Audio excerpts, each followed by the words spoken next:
Illinois Stories is brought to you by the Corporation for Public Broadcasting and by the support of viewers like you. Thank you.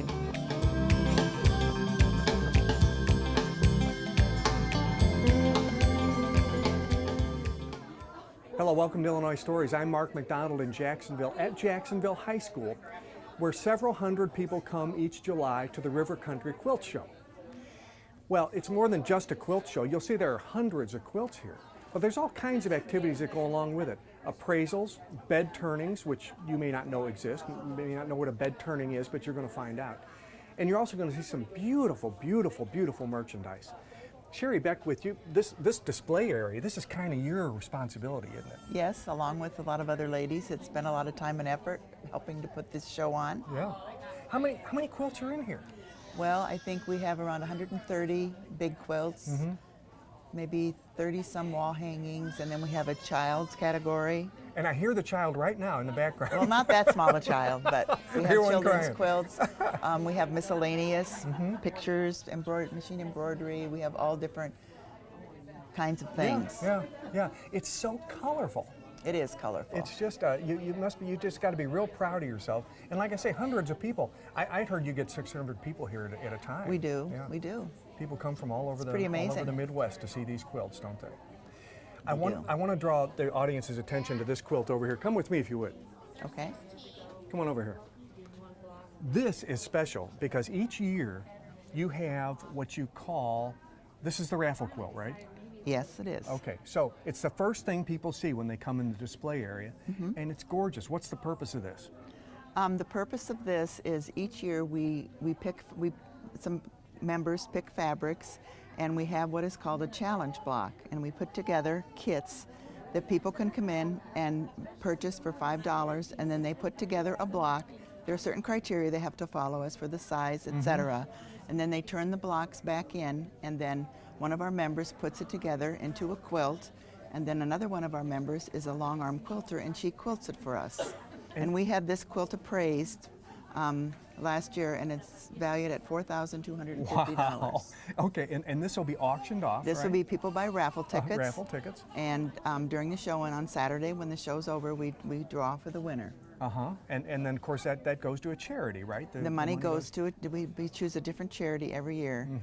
So. And the blocks from this year's raffle quilt actually came from last year's challenge block. Correct. Let's walk over to that because it's interesting to see how this all comes together.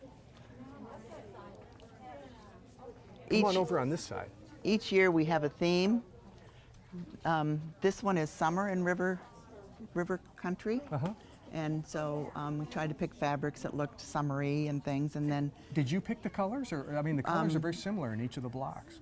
We picked 3 or 4 fabrics that go together, and then we kit it up, and people come in and buy the kit, and then they put together the block. And then the committee members make blocks also, but we don't put ours in the blocks for the judging, but we judge the other blocks, and we just do a secret ballot, and then we pick the 3 that are 3 favorites. Okay, we can see here. Those are the winners. You all decided this was first place here, right? And this was second place. And the white one up there is third. I have to admit, I kind of like second place better, but third place here. Okay, so these blocks all go into next year's raffle quilt. Yes, they will. What a great idea. And then, of course, this will be auctioned off or raffled off next year to raise money for the soup kitchen and also to keep your show going. Correct. What a nice idea. What a great idea. Well, let's look. Well, you said wall hangings. Look at you got all kinds of stuff up here. You got the New York Yankees. You got the Chicago Bears, the Bears. You got all kinds of things, and people they want to show their work. They just bring it in here and you show it, huh? Now it's not a competition, though, is it? No, it's not a competition. I mean, nobody's judging these, but no. What happens when people come in to this room, they get a ballot and they can just choose their favorite in each category, and they just write the number down on the quilt, and then we tally them at the end. It may not be the most beautiful quilt, it may not be the one that's the best workmanship, it's just what people like when they see it, what they like. Yeah. And if I just had to have one of these, the maker of this quilt's name is available and I could buy it if I wanted to, I Correct, guess. if they wanted to sell it. Yeah. That's correct. Wow. Now these are our kids' These are our These are children. Children's entries. These quilts right here, these 1, 2, 3, 4, 5 are children's entries. Well, it's remarkable. That's remarkable. And what do the ribbons here symbolize? Well, this person has already entered them in another competition and got those ribbons, I think. Oh, okay. Well, I didn't know kids were quilting. What a Yeah, great thing. absolutely. It's Lucy Reich made this one. I don't know where she's from. She's from around here, I hope. What beautiful, beautiful work.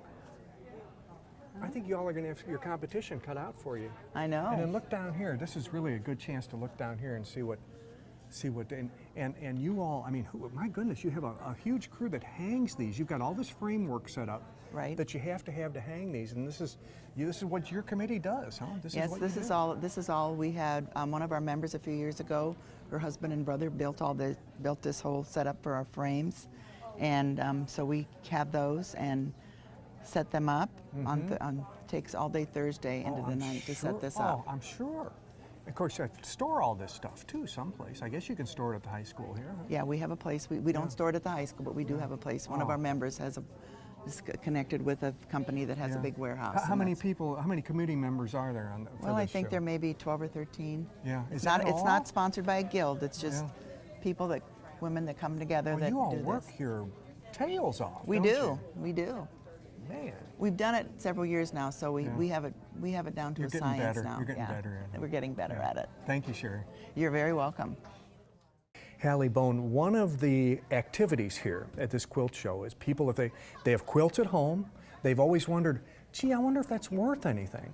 So you come in, and you come from St. Louis, and you spend 3 days here, and people make appointments, and you appraise their quilts. And that's what you do for a living, isn't it? Right. What an interesting way to make a living. I just did 2 very large estates in St. Louis, and I'm as busy as I want to be, as I can be. Yeah. It's neat. So how did you get your expertise in quilts? Oh, I've been quilting for 50 years, and I just started taking classes in Paducah at the American Quilter Society. And one thing led to another. I started working for the Smithsonian, and I worked for the American Folk Art Museum and took classes in New York. And one thing led to another, and I was writing articles for magazines, and I wrote a couple of books, and then one thing leads to another, and your name gets around. You're kind of like Antiques Roadshow with yes, quilts. Exactly. People come to Jacksonville, they bring their quilts. The difference is I give them an actual one value, not a range of values. So that's the difference, because I'm a certified appraiser, and we have to say, today, this is what this quilt is worth. Okay, and sometimes you get real surprised. Yes, and I wanted to bring this out and spread it out here for you to take a look at with us, because this looks to me like it's just an ordinary old quilt, but it's not, is it? No. Okay, show me what's not ordinary about it. Okay, this quilt was brought in yesterday by a client, by a member of the Quilt Guild here.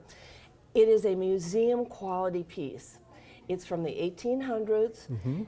The thing that makes it so valuable is the use of red and green on white. The human eye sees red and green very vibrantly. And the design is called Rose of Sharon. And people back in the 1800s were very religious, and the Rose of Sharon is mentioned in the Bible. So many quilt designs were called Rose of Sharon and had rose patterns. Now, what makes this so very valuable, if you look at the close-up of the quilting, is so terribly close. Now, are you talking about the white part The white part that's stitched. This stitching, the farthest apart that it is about 1/4 of an inch. That probably took somebody 1 year to 2 years to do the finishing of this. Because every time you get that texture, it means you made a hand stitch. Exactly. And then the other thing, as I said, the colors, the other thing that this lady did, instead of just laying this flower on here and stitching it on, she cut out the red and let that white show through. So that also adds to the value. The other thing that adds and helps me date it and value it is the big quilt blocks. Today's quilts, and I think you did some videoing of the ones that are in our bed turning. Well, The old ones had great big blocks with designs in them, and this is called applique. And this probably took somebody 3 to 5 years to make. Oh my goodness. Yeah. And the other thing that it has on here is a fabric. This was the first color fast fabric that was not dyed with vegetables, berries and that sort of thing.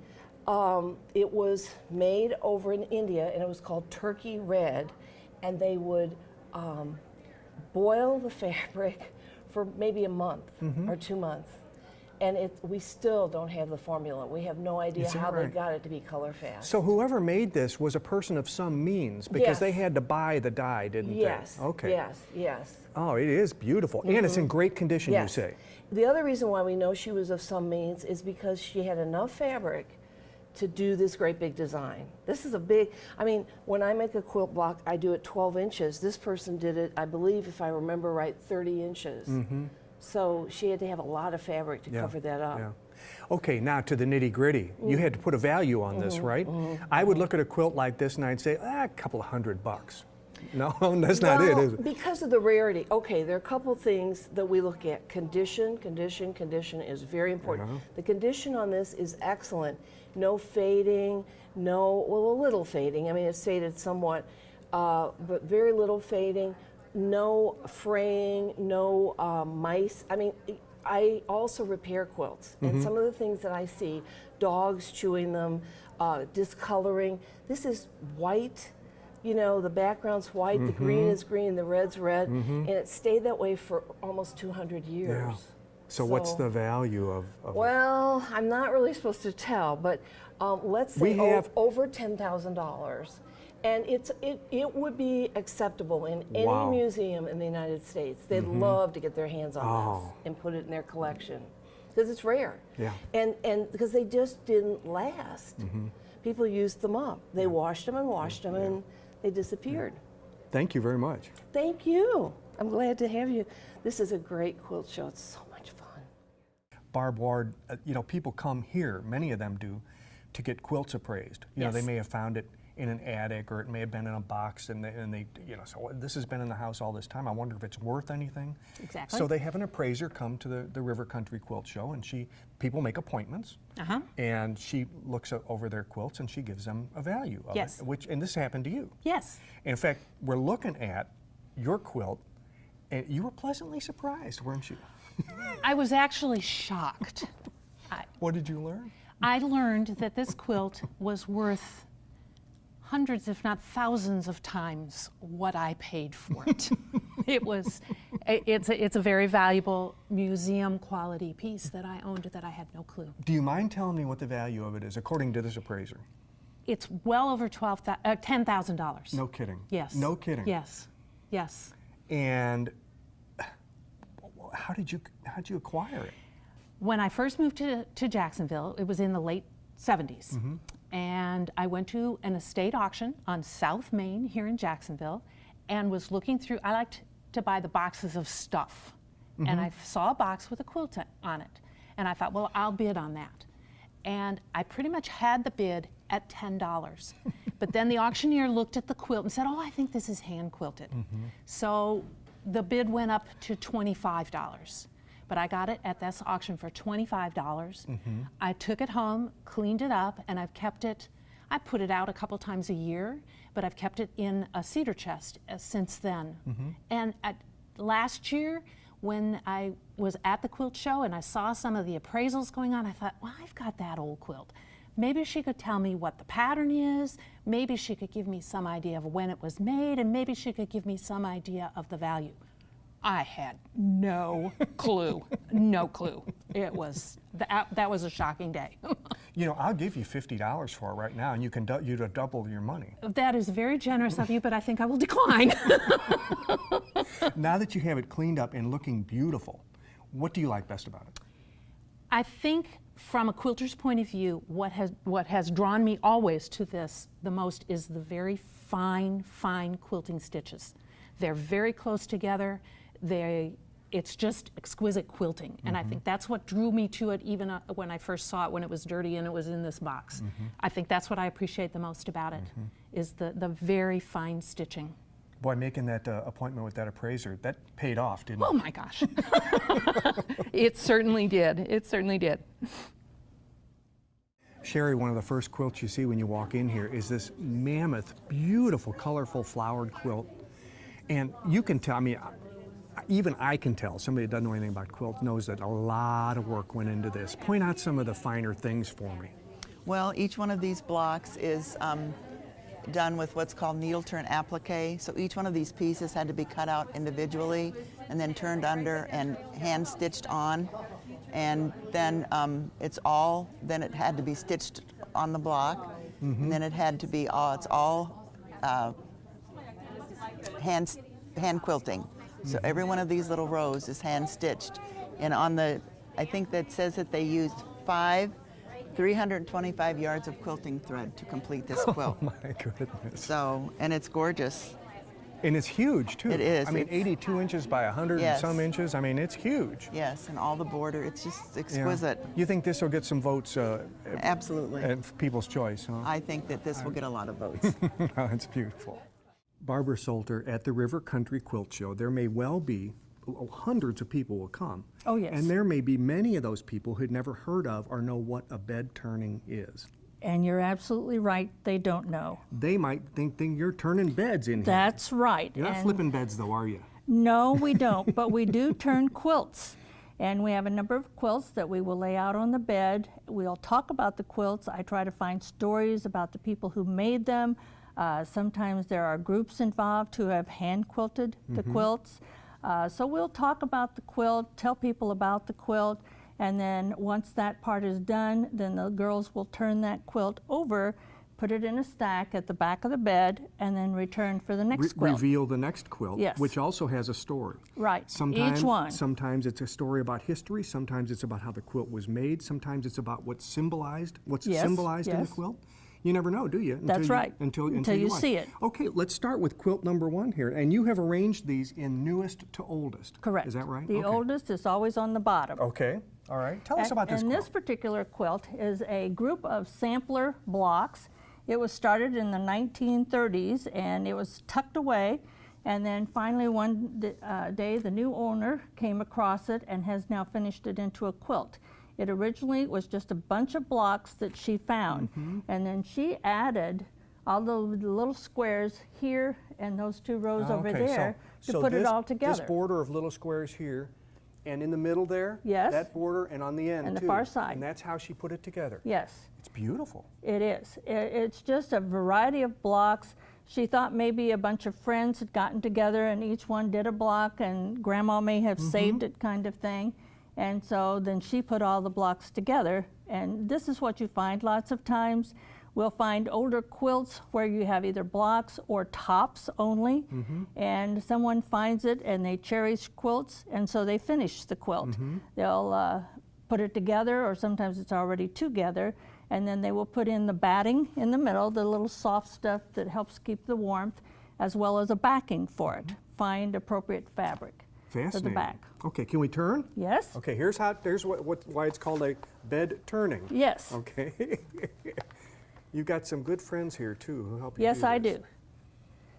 Oh, And now this this is is- real different. Very different. They're all really different.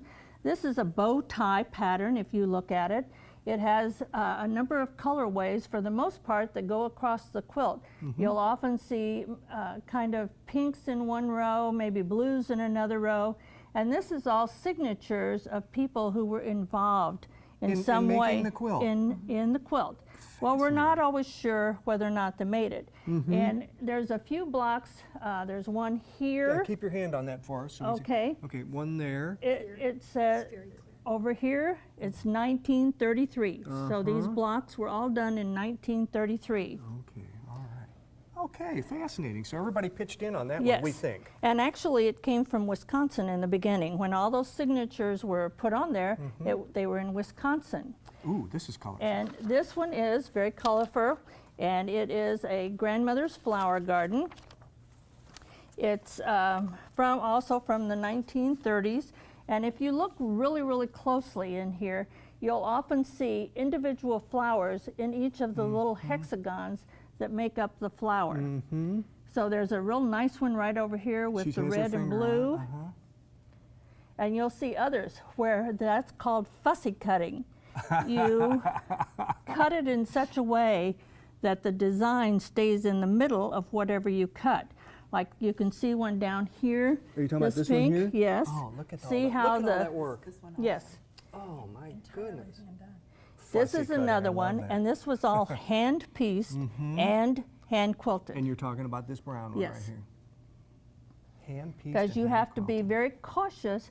This is another one with little flowers in each of those hexagons around the center. Wow. And you have to be very, very particular in cutting that. Hours and hours Yes. and hours of work into Oh, that. it's days and months. Yeah, yeah. Okay, again we turn. Okay. This now. next one is a little bit older, and it's a star or pinwheel type design. And if you look at it, what it is actually is small blocks with those designs in it, and then there's plain white blocks up here. And each of those blocks then is also quilted with crosshatch design. Wow, you look at some of these and you take for granted that you And see see, these all the time. You don't- this one's been loved. Yes, Has it a little has. hole there. I think a mouse loved that one a little bit too much. Well, you never can tell. Children play with these things, and you don't know what might get caught. Ooh, this is fussy. This, this is another grandmother's flower garden, but with a slight variation because it's not quite the same design. If you notice it, these are slightly smaller, and so they're around the center, which is smaller than the last one. But then they've added 2 hexagons on the end to make it more elongated. This too is hand quilted and hand pieced. Hand pieced means that they sewed this piece to this piece to this piece. And then once they put the whole top together, then they did all of the quilting out here Goodness, my goodness. to keep it together. Now, I know ladies oftentimes work on quilts together. Fellas but too now. Fellas too now? Yes, Really? absolutely. I always see ladies working on quilts, and there are always a number of them. I mean, you Oh, might yes. have had 6 or 8 women working on a quilt like this. Oh yes, they often do. Or yes. guys. And it's usually that they're doing the hand quilting of it. Just so you understand, when they're hand piecing, they're just sewing the pieces together. Then once they have the top, the back, and the batting together, then they quilt all those layers together. This one is a Red Cross quilt that was made very early on in the 30s as a fundraiser. And it was from the Red Cross, and as you can see, it's 1918. And all of the names that are on here, people had to pay money to be able to get their name on the quilt. And So this it was a big fundraiser. for the Red Cross. Yes. That's a good idea. That still works today. And it has been sold a couple times since that time. And Clayton Point, which is right here, that is located out in the country by Franklin, Illinois. Ah. And so all of these folks, Beth happens to know some. I happen to, well, I knew of her. She's already deceased, but there's a number of names on here. And so a lady who found it for sale more recently decided she had to have it so she could keep it in the Franklin community. Very, very clever. Isn't it beautiful, very though? Nice. Yeah, the Red Crosses are really Yes. stunning. Yep. But it was a really, really nice fundraiser. And I think we're coming up on our last quilt, aren't we? Yes, we are. And this is a crazy quilt. Is it crazy? Yes, that it what- is. I've heard the term crazy quilt. Well, it's absolutely gorgeous. It is, the person who had this in their possession originally passed away in 1904. So we're not totally sure. We have gone over it pretty closely, and we've had a lot of trouble finding for sure any date embroidered into it, but there are 2 ribbons in it, one down there and then one up over here. Can you point In to the that, middle, Beth? okay, And it had, what was it, 1886. 1886. So those ribbons, we don't know whether it was made around that time or slightly after, but in less than 20 years or so. Now, what makes it a crazy quilt? That there's no pattern to it? Well, essentially, but there is a pattern to it. Usually crazy quilts will kind of start with a small block in the center. This one doesn't really have much of that done. And then depending on the other fabrics that they have, they just sew a patch to here, a patch to here. And then when they get all done, they make it square or rectangular and piece them all together. But it's also the variety of fabrics that you find in here. Most quilts are basically cotton quilts. In here, though, you may find satins, you may find velvets, just a whole bunch of what we would call fancy fabrics. And so you'll find a little bit of all that. And then you will also notice here, in each of these seams, you find a lot of beautiful handwork that's being done. You can see an extra row right there. You find a lot of embroidery of designs, a little picture here. There's little flowers that have been embroidered It's like on. they said, let's go over the top on this one, huh? Yes. Okay. And you see a lot of really, really beautiful ones from very early 1900s. And so I just love them. I just think they're beautiful, but many times they're starting to really age and show the wear and tear of all the years. Now this was a small sampling I asked you to put out for us. Normally for a group, now you would have a crowd here of dozens of people. Yes. Here, and you would have maybe instead of the 8 that we looked at, you might have as many as what, 20 or maybe 30 Well, at a time? usually I like to run around 27 to do it, mainly because it's short enough but long enough that you can get some variety in your quilts, but people don't get too tired of sitting on the chairs. And if you're going to do 5 presentations, you got to quit sometime, right? Yes, because by the end of 5, you've talked a lot. Hey, thanks. My pleasure. It's not unusual at the River Country Quilt Show here in Jacksonville to have quilts with themes. Stitcher's Garden, right here. This is Stitcher's Garden too. Same theme, different materials. Feels like spring. Feels like spring down here. Same blocks, different materials. It's like a labyrinth of quilts. You go through one trail, down the other of color. Imagine, there are going to be 600 people here this weekend at the Jacksonville Quilt Show, and we're here on Friday. Imagine what Saturday is going to be like. With another Illinois story in Jacksonville, I'm Mark McDonald. Thanks for watching.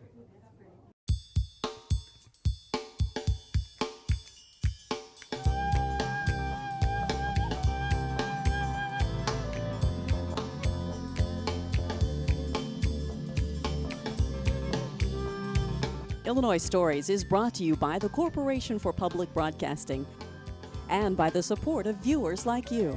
Thank you.